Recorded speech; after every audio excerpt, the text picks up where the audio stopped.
Ramarani, Assistant Professor, IIMT College of Law. Today we will discuss on the topic Hindi का उद्भव और विकास कैसे हुआ। हिंदी हम स्टार्ट करते हैं हिंदी का क्रमिक विकास। तो हिंदी भाषा का इतिहास लगभग 1000 वर्ष पुराना माना गया है। संस्कृत भारत की सबसे प्राचीन भाषा है, जिसे आर्य भाषा या देव भाषा भी कहा जाता है। तो ये प्राचीन समय से ही संस्कृत भाषा हमारी संस्कृति से जुड़ी हुई है।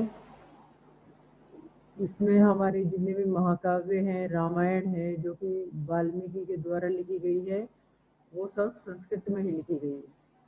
तो हिंदी इसी आर्य भाषा संस्कृत की उत्तराधिकारिणी मानी जाती है। हिंदी वस्तुतः फारसी भाषा का शब्द है, जिसका अर्थ है हिंदी या हिंद से संबंधी। तो हिंदी शब्द की निष्पत्ति सिंध से हुई है, क्योंकि ईरानी भाषा में से को है बोला जाता है। इस प्रकार हिंदी शब्द वास्तव में सिंधु शब्द का प्रतिरूप है। कालांतर में हिंदी शब्द हिंद संपूर्ण भारत का पर्याय बनकर उभरा। इसी हिंद से हिंदी शब्द बना। हिंदी भारतीय परिवार की आधुनिक काल की प्रमुख भाषाओं में से एक है। भारतीय आर्य भाषाओं का विकास क्रम इस प्रकार है। सबसे पहले संस्कृत आई, संस्कृत के बाद पाली, फिर प्राकृत, प्राकृत से अपभ्रंश और फिर हिंदी व अन्य आधुनिक भारतीय आर्य भाषाएं आई। तो हिंदी का जन्म संस्कृत की ही कोख से हुआ है, जिसके 3500 से अधिक वर्षों के इतिहास को निम्नलिखित 3 भागों में विभाजित करके हिंदी की उत्पत्ति का विकास क्रम निर्धारित किया जा सकता है। प्राचीन भारतीय आर्य भाषा काल, जो 1500 ईस्वी पूर्व से लेकर 500 ईस्वी पूर्व तक माना जाता है। नेक्स्ट, मध्यकालीन भारतीय आर्य भाषा काल, जो 500 ईस्वी पूर्व से लेकर 1000 ईस्वी पूर्व तक माना जाता है। नेक्स्ट इज आधुनिक भारतीय आर्य भाषा काल, जो 1000 ईस्वी से लेकर अब तक माना जाता है। नेक्स्ट इज प्राचीन भारतीय आर्य भाषा काल, जो 1500 ईस्वी पूर्व से लेकर 500 ईस्वी पूर्व तक माना गया, जिसे वैदिक एवं लौकिक संस्कृत इस काल में वेदों, ब्राह्मण ग्रंथों, उपनिषदों के अलावा वाल्मीकि, व्यास, कालिदास आदि की संस्कृत रचनाओं का सृजन हुआ। 1000 वर्षों के इस कालखंड को संस्कृत भाषा के स्वरूप, व्याकरण के नियमों के अंतर के आधार पर निम्नलिखित 2 भागों में विभाजित किया जा सकता है। फर्स्ट है वैदिक संस्कृत, जो 1500 ईस्वी पूर्व से लेकर 1000 ईस्वी पूर्व तक रही। मूल रूप से वेदों की रचना किस भाषा में हुई, उसे वैदिक संस्कृत कहा जाता है। प्राचीनतम रूप संसार की प्रथम कृति ऋग्वेद में प्राप्त होता है। ब्राह्मण ग्रंथ और उपनिषदों की रचना भी वैदिक संस्कृत में हुई। हालांकि इनकी भाषा में पर्याप्त अंतर पाया जाता है। संसार का सबसे प्राचीन ग्रंथ ऋग्वेद है। ऋग्वेद में पहले से ही संभव है कि कोई बात है विद्वान नहीं हो, परंतु आज तक उसका कोई लिखित रूप प्राप्त नहीं हो पाया है।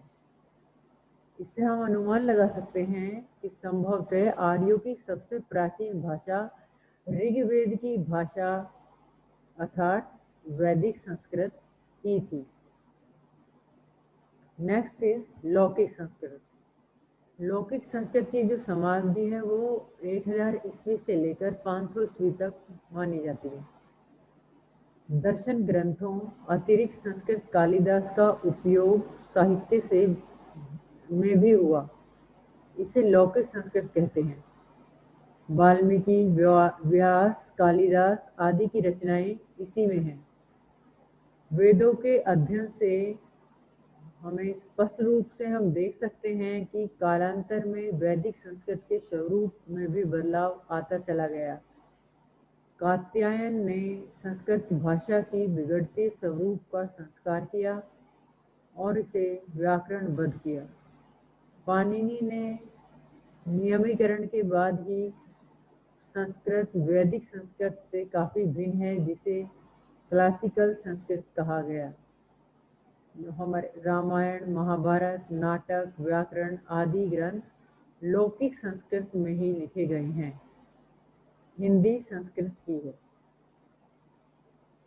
संस्कृत काल के अंतिम पड़ाव तक आते आते मानक अथवा परिनिष्ठित भाषा तो एक ही रही। क्षेत्रीय स्तर पर 3 क्षेत्रीय बोलियां पश्चिमोत्तरीय, मध्य देशीय, पूर्वी विकसित हो गई। मध्यकालीन भारतीय आर्य भाषा काल 500 ईस्वी पूर्व से लेकर 1000 ईस्वी पूर्व पाली प्राकृत अपभ्रंश। मूलतः इस काल में लोक भाषा का विकास हुआ और इस समय भाषा का जो रूप सामने आया उसे प्राकृत कहा गया।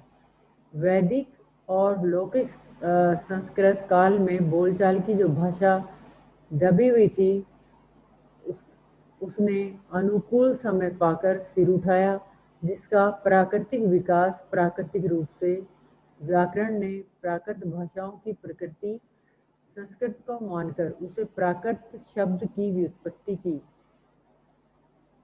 प्रकृति संस्कृत तत्र भव तत् आगत प्राकृत मध्यकाल में यही प्राकृत निम्नलिखित 3 अवस्थाओं में विकसित हुई। पहली अवस्था पाली।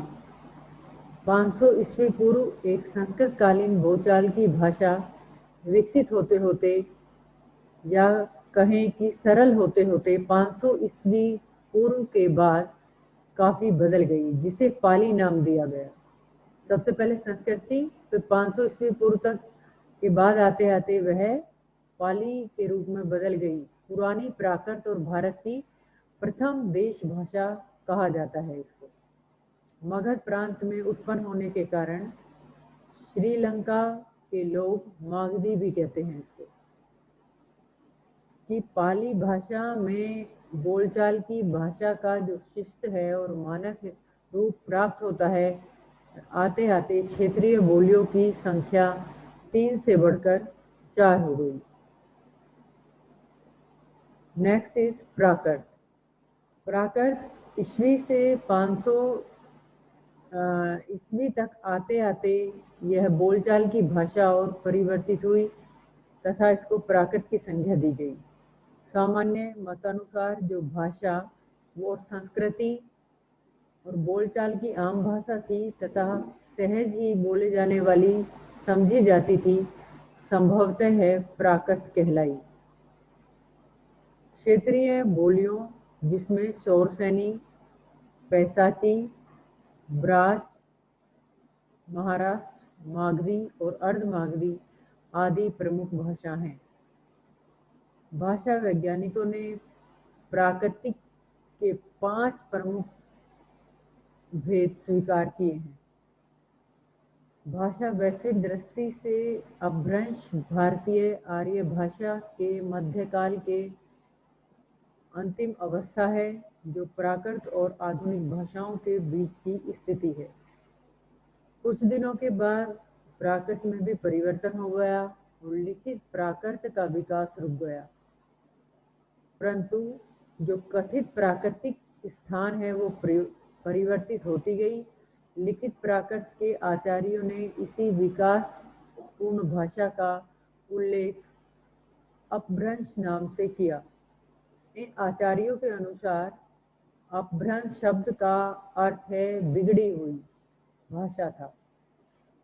अपभ्रंश के निम्नलिखित भेद स्वीकार किए गए, जिनसे आधुनिक भारतीय भाषाओं उपभाषाओं का भी जन्म हुआ।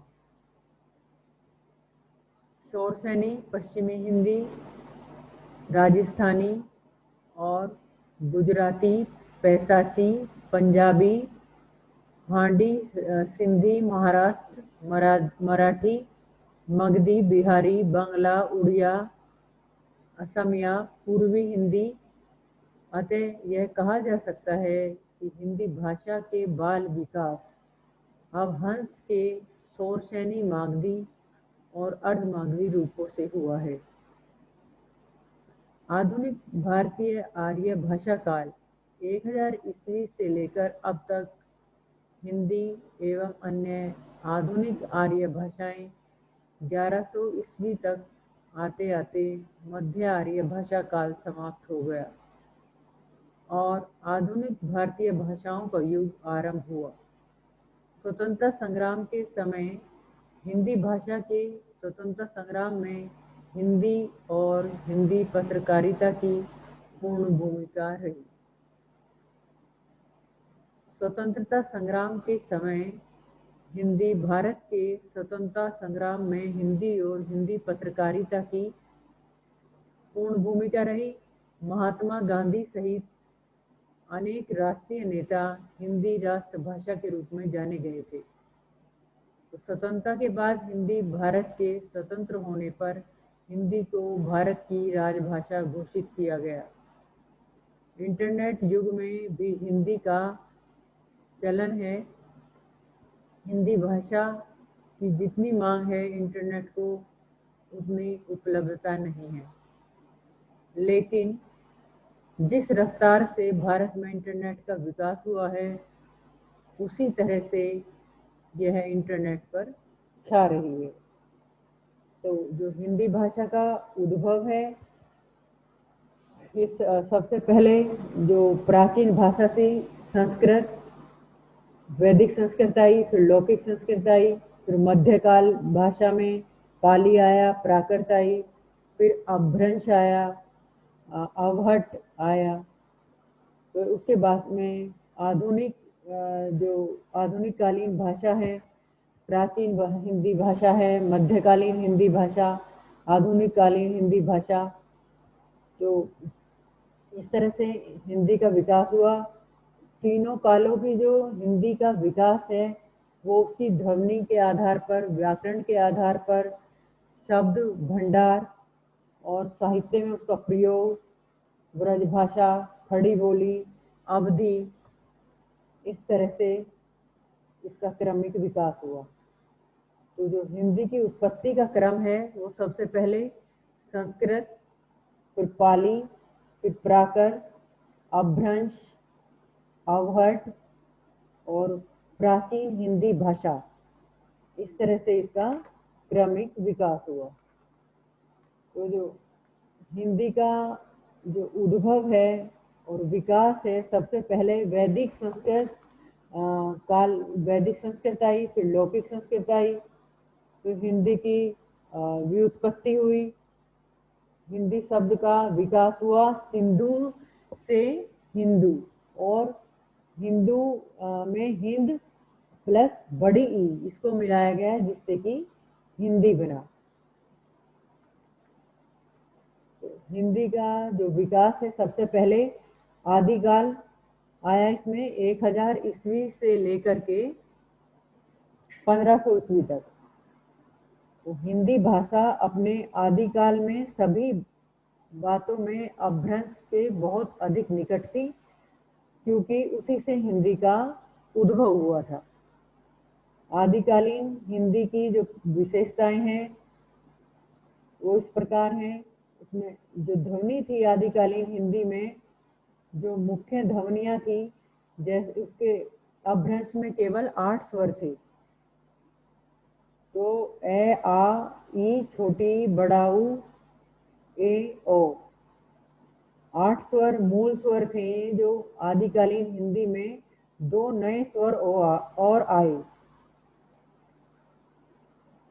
ऐसे ऐनक और औ ये विकसित हो गए जो संयुक्त स्वर थे तथा जिनका उच्चारण क्रम से ए और औ जैसा था। फिर चे, छे, जय, जय संस्कृत, पाली, प्राकृत, अपभ्रंश में स्पर्श व्यंजन थे, किंतु आदिकालीन हिंदी में स्पर्श संघर्ष हो गए। न रे ले से। संस्कृत पाली प्राकृत अपभ्रंश में दत्तीय ध्वनियां थी जो आदिकाल में वतस्य हो गए थे, और अपभ्रंश में ड और ढ व्यंजन नहीं थे, लेकिन आदिकालीन हिंदी में इनका विकास हुआ था। मैं, न और ल ये संयुक्त व्यंजन थे, अब वो क्रम से न में ले हो गए, जो संयुक्त व्यंजन में रहकर मूल व्यंजन हो गए। संस्कृत तथा फारसी आदि से कुछ नए शब्दों के आ जाने के कारण कुछ संयुक्त व्यंजन हिंदी में आ गए जो अपभ्रंश नहीं थे, लेकिन कुछ अपभ्रंश शब्दों के लोप होने के कारण कुछ ऐसे संयुक्त व्यंजन तथा व्यंजनानुक्रम आदि का लोप होने की संभावना हो सकती है जो अपभ्रंश में रहे होंगे। जो आदिकाल की जो व्याकरण थी वो 1000 ईस्वी से लेकर 1100 ईस्वी तक के आसपास तक की, जो अपभ्रंश के बहुत निकट थी। भाषा में काफी रूप ऐसे थे जो अपभ्रंश के थे, किंतु धीरे धीरे अपभ्रंश के जो व्यावहारिक रूप हैं वो कम होते गए और हिंदी के अपने रूप विकसित हो गए तथा धीरे धीरे 1500 ईस्वी तक आते आते हिंदी अपने पैरों पर खड़ी हो गई। जो आदिकालीन हिंदी का शब्द भंडार है वो प्रारंभिक चरण में अपभ्रंश का ही था, किंतु धीरे धीरे कुछ परिवर्तन हुए। जैसे भक्ति आंदोलन का प्रारंभ हो गया था तो जितने भी तत्सम शब्दावली थी आदिकालीन हिंदी में अपभ्रंश की तुलना में कुछ बढ़ने लगी, और मुसलमानों के आगमन से जितने भी हमारी अरबी फारसी तुर्की शब्द थे वो हमारी हिंदी में आए, और भक्ति आंदोलन तथा मुसलमानी शासन का प्रभाव समाज पर पड़ा, जिसके परिणाम स्वरूप इस बात की भी संभावना हो सकती है कि कुछ ऐसे पुराने शब्द जो अपभ्रंश में प्रचलित थे इस काल में अनावयक तथा अल्पाव्यस्त होने के कारण हिंदी शब्द भंडार से निकल गए या फिर उनका प्रयोग बहुत कम होने लगा। इसके बाद ब्रज भाषा आई। प्राचीन हिंदी काल में ब्रज भाषा अपभ्रंश अवहट से ही जीवन रस लेती रही। तो अपभ्रंश और अवहट की रचनाओं में ब्रज भाषा के फूटते हुए अंकुर को देखा गया। ब्रज भाषा साहित्य का प्राचीनतम उपलब्ध ग्रंथ जो है वो सुधीर अग्रवाल का प्रद्युमन चरित है। फिर अवधी भाषा, अवधी की पहली कृति मुल्ला दाऊद की चंद्रायन या लोर कहा जो 1370 ईस्वी की मानी जाती है। इसके उपरांत अवधी भाषा के साहित्य का विकास होता गया। नेक्स्ट इज खड़ी बोली। जो प्राचीन हिंदी काल में रचित खड़ी बोली साहित्य में खड़ी बोली के आरंभिक प्रयोगों से उसके आदिकाल का जो बीज का रूप का आभास मिलता है, और खड़ी बोली का आदिकालीन रूप सरहपा आदि सिंधों गोरखनाथ आदि नाथों अमीर खुसरो जैसे सूफियों जयदेव नामदेव रामानंद आदि संतों की रचनाओं में देखा जाता है। नेक्स्ट आता है मध्यकाल। मध्यकाल 1500 ईस्वी से लेकर 1800 ईस्वी तक माना जाता है। इस काल में आते आते जो ध्वनि थी, व्याकरण थी, शब्द भंडार थे, मुख्यतः वो परिवर्तित हो गए, और ध्वनि के क्षेत्र में जो उनके शब्दांत का जो है कम से कम मूल व्यंजन के बाद आने पर लुप्त हो गया, अर्थात राम का उच्चारण राम होने लगा। फिर फारसी की शिक्षा की कुछ व्यवस्था तथा दरबार में फारसी भाषा का प्रयोग होने से उच्च वर्ग में तथा नौकरी पेशा लोगों में फारसी का प्रचार हुआ। जिसके कारण उच्च वर्ग के लोगों की जो हिंदी है उसमें तुर्की, अरबी, फारसी आदि शब्द प्रचलित हो गए और कै, खे, गे, जे, फे ये 5 शब्द नए व्यंजन हिंदी में आ गए। है के पहले का ए कुछ स्थितियों में ए जैसा उच्चारित होने लगा। पांडुलिपियों में जैसे ए के स्थान पर ए के प्रयोग से इस बात का अनुमान लगता है। मध्यकालीन में जो हिंदी थी उसकी जो व्याकरण थी वो पूरी तरह से अपने पैरों पर खड़ी हो गई थी और अपभ्रंश के रूप में प्राय हिंदी से जो शब्द निकल गए थे कुछ ही बचे थे वे जिन्हें हिंदी ने अपने में आत्मसात कर लिया था।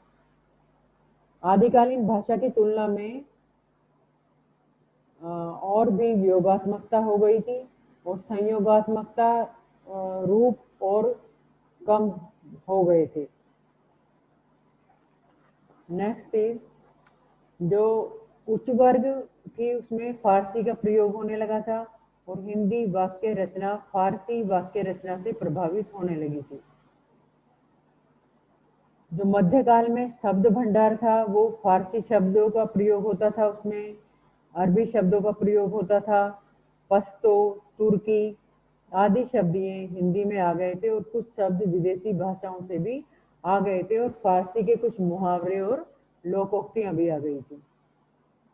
जो भक्ति आंदोलन के चरम बिंदु पर पहुंचने के कारण तत्सम शब्दों का अनुपात भाषा में और भी बढ़ गया था। जो मध्यकाल में साहित्य में प्रयोग किए जा रही थी उसमें इस काल में धर्म की प्रधानता के कारण राम स्थान की भाषा अवधी तथा कृष्ण स्थान की भाषा ब्रज में ही विशेष रूप से साहित्य की रचना की गई थी, जिसमें सूरदास जी, कबीरदास, मीराबाई, तुलसी, केशव, बिहारी, भूषण देव आदि प्रसिद्ध कवि थे।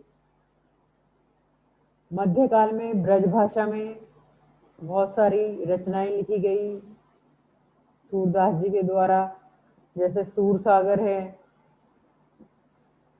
और अवधी भाषा का भी इस काल के साहित्य में प्रयोग किया गया।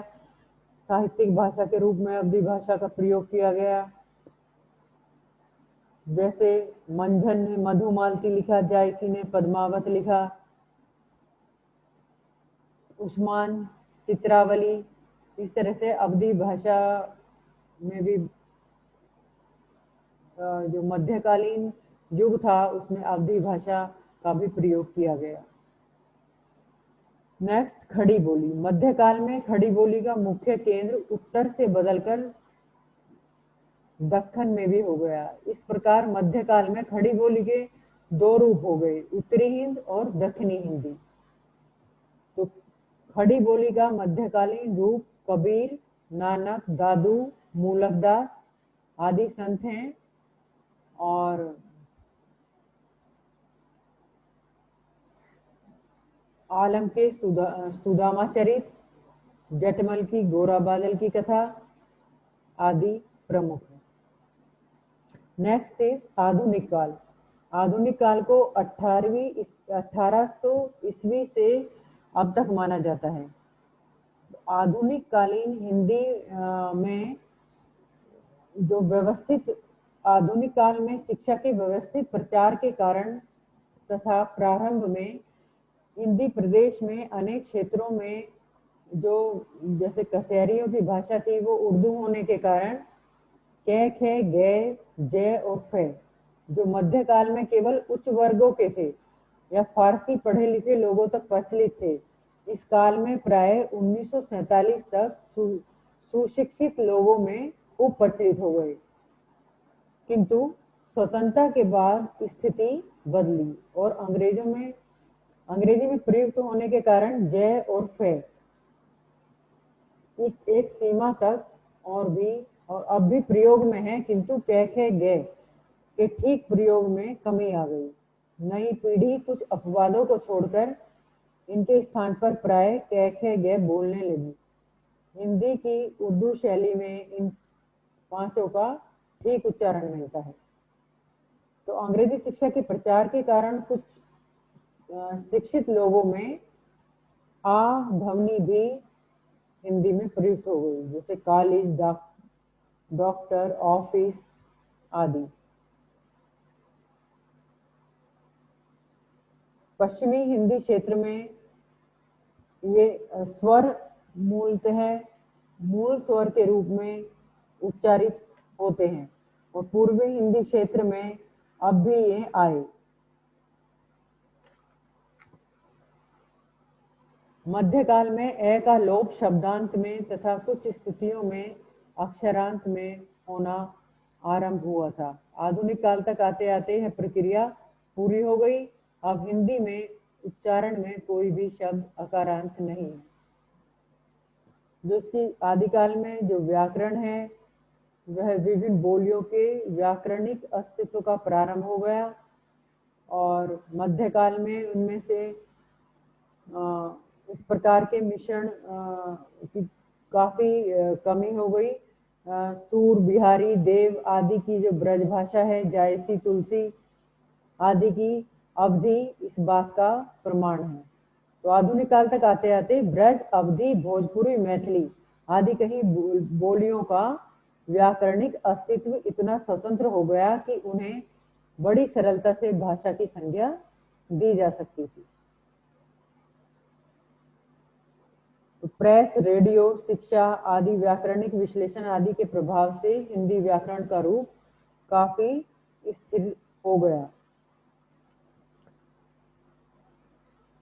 नेक्स्ट है शब्द भंडार। 1800 से अब तक के आधुनिक काल को मोटे रूप में 6-7 उपकालों में विभाजित किया जा सकता है। 1800 से लेकर 1850 तक हिंदी शब्द भंडार मोटे रूप से वही था जो मध्यकाल के अंतिम चरण में था। अंग्रेजी और उनके शब्दों के आने के अतिरिक्त आर्य समाज के प्रचार प्रसार के कारण तत्सम शब्दों का प्रयोग भी बढ़ा और कुछ पुराने तद्भव शब्द प्रतिष्ठित हिंदी से निकल गए। तो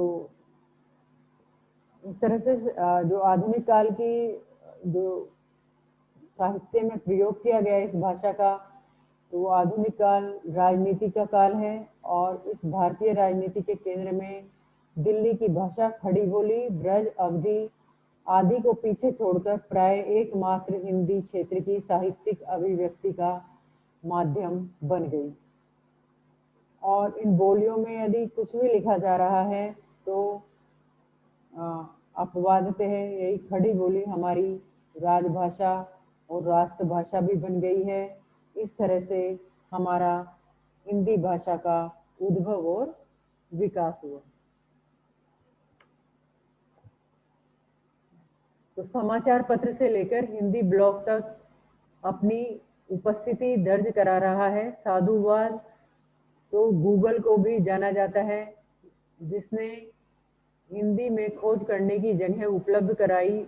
उतना ही नहीं, विकिपीडिया ने भी हिंदी की महत्व को स्वीकार किया है और जितनी भी सारी सामग्री का सॉफ्टवेयर अनुवाद हिंदी में प्रदान करना शुरू कर दिया है, जिससे हिंदी भाषा को किसी भी विषय की जानकारी हम आसानी से ले सकते हैं। और आजकल हिंदी भी इंटरनेट की एक अहम लोकप्रिय भाषा बनकर उभरी है। तो मेरा मानना है कि जब लोग अपने विचार और लेखन हिंदी भाषा में इंटरनेट पर ज़्यादा करेंगे तो अब वह दिन दूर नहीं है जब हम इंटरनेट पर हिंदी में सभी प्रकार की सामग्री को पा सकेंगे। धन्यवाद।